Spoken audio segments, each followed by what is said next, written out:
Halo guys, welcome back again to my channel. Bersama saya Hansen di sini, dan seperti biasanya setiap harinya saya akan buatkan video seputar cryptocurrency. So bagi kalian yang tertarik seputar cryptocurrency, boleh aja langsung bantu saya like dan juga subscribe. Jangan lupa juga untuk hidupkan lonceng notifikasinya supaya kalian gak ketinggalan update terbaru seputar cryptocurrency. Oke, pada hari ini guys, kembali kita akan bahas seputaran Bitcoin, dan kita akan mulai dari CoinMarketCap terlebih dahulu. Per hari ini secara global market cap crypto berada di angka 1,82 triliun dolar atau naik sekitar 3,5%. Nah, Bitcoin sendiri ke angka 41.078 dolar, Ethereum 2.769, BNB 383, XRP 0,79, Terra Luna 87 dolar, Solana 88 dolar, Cardano 0,84, dan Avalanche ada di urutan ke-10 dengan harga 76,47 dolar.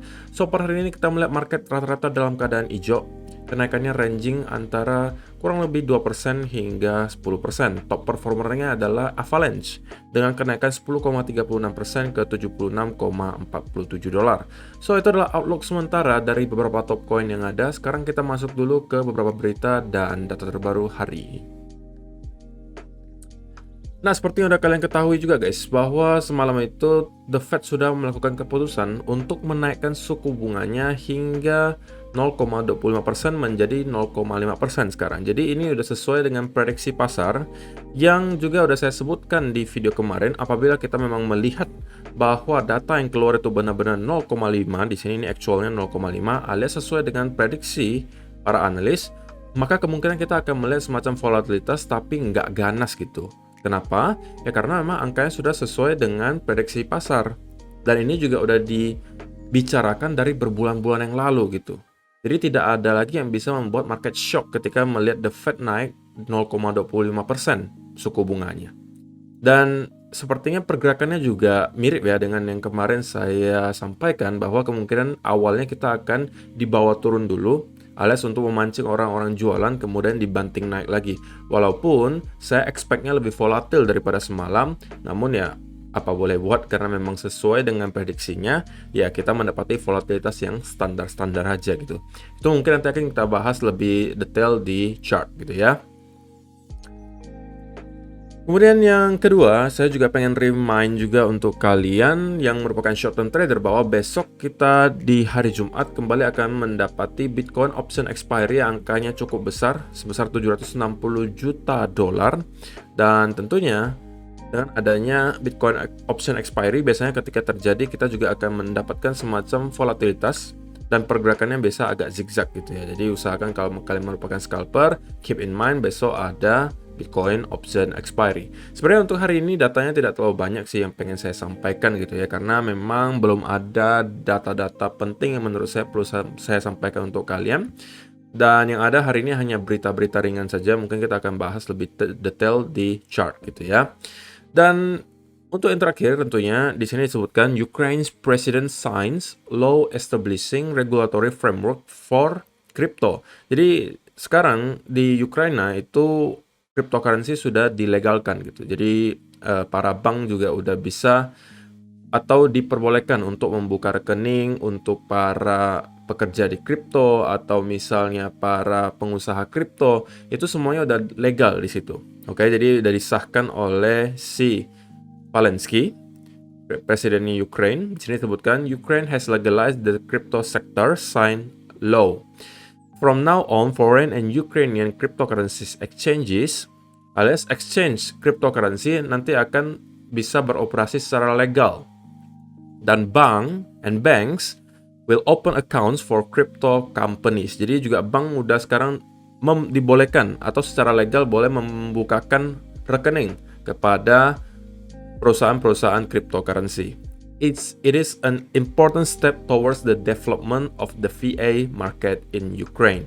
Jadi tentunya ini juga adalah berita baik ya, sentimen positif untuk market cryptocurrency secara keseluruhan, dan ini melanjutkan adopsi besar-besaran yang kita lihat dalam 1-2 tahun ini.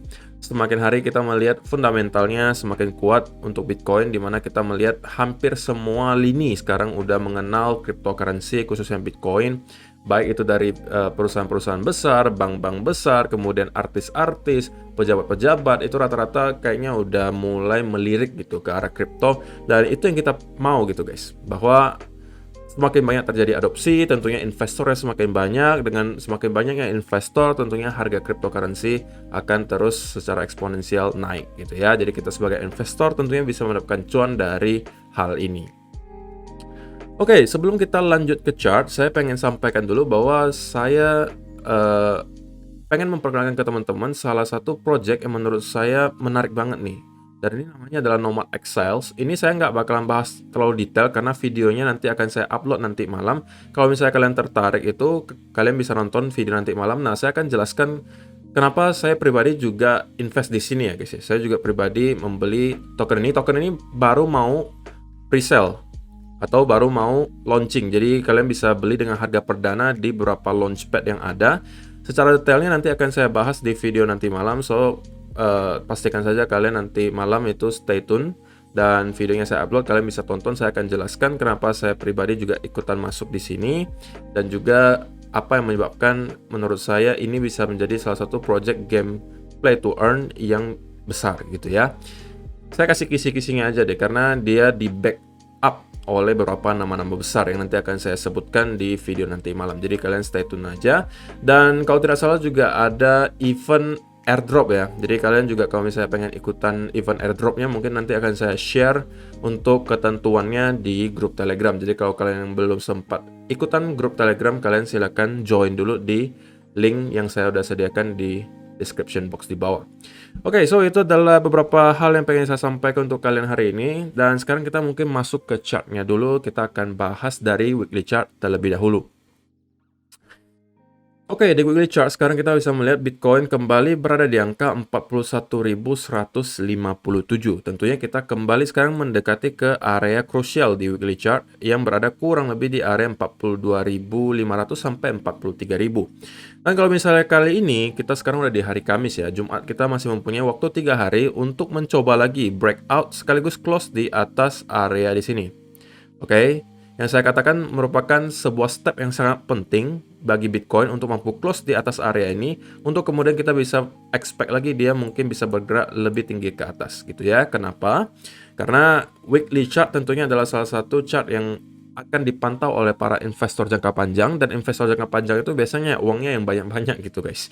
Jadi kalau misalnya kita melihat weekly chart mampu close di atas key levelnya, ini mungkin akan memicu confidence untuk para investor jangka panjang untuk start untuk masuk lagi ke Bitcoin. Karena kalau misalnya kalian perhatikan, kita sudah berapa kali nih guys. Kenapa level ini sangat penting? Karena ini secara historis sudah terbukti sangat kuat gitu ya. Dijadikan sebagai key level, baik itu sebagai resistance maupun support. Terakhir kali di sini kita coba kemudian ke reject, di sini juga ke reject, di sini juga ter-reject, di sini juga ter-reject. Di sini kita juga dijadikan support, di sini juga support, di sini juga support, di sini juga sama, di sini juga sama, di sini juga sama, gitu ya. Jadi ini udah terbukti secara historis memang menjadi key levelnya Bitcoin di weekly chart gitu ya. Jadi kalau misalnya kita mampu reclaim area ini, tentunya ini akan menjadi sebuah indikasi positif. Tentunya akan lebih baik apabila kita padukan juga dengan indikator gitu ya. Kalau misalnya kita lihat dari indikator MACD juga, seperti yang sudah saya sampaikan juga di beberapa video saya sebelumnya di weekly chart, kita sudah mendekati histogram MACD itu mau flip ke arah bullish gitu ya. Sekarang kita udah melihat momentum bearisnya udah start untuk berkurang, tetapi mungkin kita perlu 2-3 minggu lagi untuk melihat MACD-nya mampu flip ke atas. Itu dengan catatan bahwa Bitcoin mampu mendapati pergerakan sedikit ke atas atau cenderung sideways merangkak ke atas. Tapi kalau kita mendapatkan drop yang cukup dalam, maka kemungkinan kita tidak akan mendapatkan flip tersebut dan malah akan kembali membuat wave baru. Oke, jadi itu kita masih perlu pantau. Dan kalau misalnya kita mendapatkan juga flip ke arah bullish, oke, sekaligus MA-nya juga mendapatkan misalnya crossover di sini, maka kita mempunyai beberapa indikasi gitu guys, bahwa para bull udah start kembali masuk ke market, dan itu bisa menjadi sebuah indikasi baik di weekly chart gitu ya. Dan tentunya kalau misalnya weekly chartnya sudah menunjukkan indikasi-indikasi positif, kita baru bisa mungkin start lihat ke time frame yang lebih kecil, mungkin daily chart atau 4 hour chart atau 1 hour chart. Nah, kita mungkin akan bahas juga di 1 hour chart, mungkin di chart satunya ya. Nah, seperti yang sudah disampaikan juga kemarin guys, bahwa ekspektasi saya yang terjadi nanti ketika FOMC meeting terjadi adalah kita akan dibawa turun dulu sebelum kita banting lagi ke atas. Tapi saya expect-nya kemarin bantingannya itu lebih dalam gitu guys, tapi ternyata tidak ya. Kita tidak dibanting terlalu dalam, kita hanya dipancing saja untuk sell. Dan ya terlihat cukup meyakinkan ya kemarin guys, kita down dari kurang lebih 41.000 hingga 39.000 lagi sebelum pada akhirnya kita mendapatkan rally seperti ini. Dan sekarang tentunya kita mendapati semacam indikasi bahwa sepertinya Bitcoin pengen melanjutkan ya kenaikan ke atas. Dan kita sekarang mendapati ada pattern, mungkin kalian bisa sebutnya sebagai bull flag juga boleh gitu ya. Tapi ini tentunya di 15 minute chart. Jadi 15 minute chart itu ya biasanya noise-nya sangat kenceng gitu guys, alias ya kalau pattern itu kadang-kadang banyak yang tidak valid, cuman ini tidak mengubah fakta bahwa sekarang kita berpotensi untuk membentuk bull flag di sini.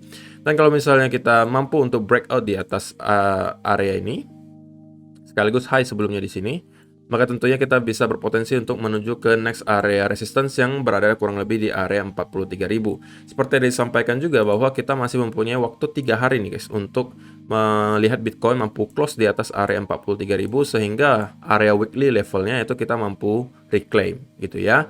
Kalau kita mampu close di atas area tersebut kemudian consolidate, maka ini menurut saya adalah sebuah indikasi yang sudah cukup positif dan kita kemungkinan akan bisa melanjutkan kenaikan ke atas. Tetapi kalau yang terjadi adalah kita kemudian mendapatkan rejection besar-besaran lagi di sini, alias misalnya bull flag ini tidak valid, kita kemudian down lagi, oke. Dan kemudian kita menjebol area di sini, maka kemungkinan besar kali ini kita tidak akan mampu bertahan lagi di area ini dan akan langsung menuju ke next area major support yang berada di 34.000, yang juga saya katakan kalau kali ini juga kita menuju ke area ke sana, saya kurang yakin gitu ya kalau kita akan mampu lagi untuk menahan area tersebut. Dan menurut saya kalau itu yang terjadi, alias kalau misalnya kita melakukan hal semacam ini, maka kemungkinan area berikutnya yang akan mampu mendapatkan bounce yang cukup signifikan akan berada di sekitaran area 30.000 sampai 29.000. Dan ya tentunya dengan beberapa hal yang tadi saya sebutkan, kita bisa mengetahui bahwa sekarang itu ya kita masih harus tetap wanti-wanti dengan segala skenario yang bisa terjadi. Kenapa seperti itu guys? Karena seperti yang sudah saya sampaikan juga, kenapa skenario-nya masih bisa kita 50-50 ya.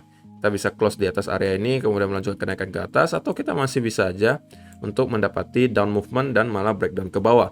Karena seperti yang saya sampaikan di video kemarin, kita ini sebenarnya kalau kalian zoom out di daily chart ataupun di 4-hour chart, kita itu ya masih dalam keadaan sideways di sini guys. Oke. Selama kita berada dalam kotak ini, ini adalah noise semuanya. Pergerakan di sini semuanya noise. Kita baru akan terkonfirmasi apabila kita breakout sekaligus close di atas kotak ini.